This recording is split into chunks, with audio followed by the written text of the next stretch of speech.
ഖുർആനിലെ താഴെ കാണുന്ന അടയാളങ്ങൾ നിങ്ങൾ ശ്രദ്ധിച്ചിട്ടുണ്ടോ? വരൂ, നമുക്കിതിന്റെ ഉപയോഗം എങ്ങനെ എന്ന് നോക്കാം.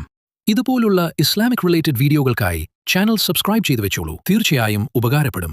ഖുർആനിൽ ചില സ്ഥലങ്ങളിൽ മുകളിലുള്ളതുപോലെ 3 കുത്തുകളുള്ള 2 പുള്ളികൾ അടുക്കടുത്ത് വന്നതായി കാണാം. ഇതിനു വഖഫ് മുറാഖബ, വഖഫ് മുആനഖ എന്നീ പേരുകളിൽ അറിയപ്പെടുന്നു. ഇതുകൊണ്ടുള്ള ഉദ്ദേശം ഈ ഭാഗത്ത് 2-ൽ ഒരു സ്ഥലത്ത് വഖഫ് ചെയ്യാമെന്നും എങ്കിലും ഒരു സ്ഥലത്ത് നിർത്തിയാൽ മറ്റേ സ്ഥലത്ത് നിർത്തരുത് എന്നുമാണ്. ഉദാഹരണമായി സൂറത്ത് ബഖറയിലെ ആദ്യ ഭാഗത്ത് ദാലികൽ കിതാബു ലാ റൈബ ഫീഹി ഹുദൽ ലിൽ മുത്തഖീൻ.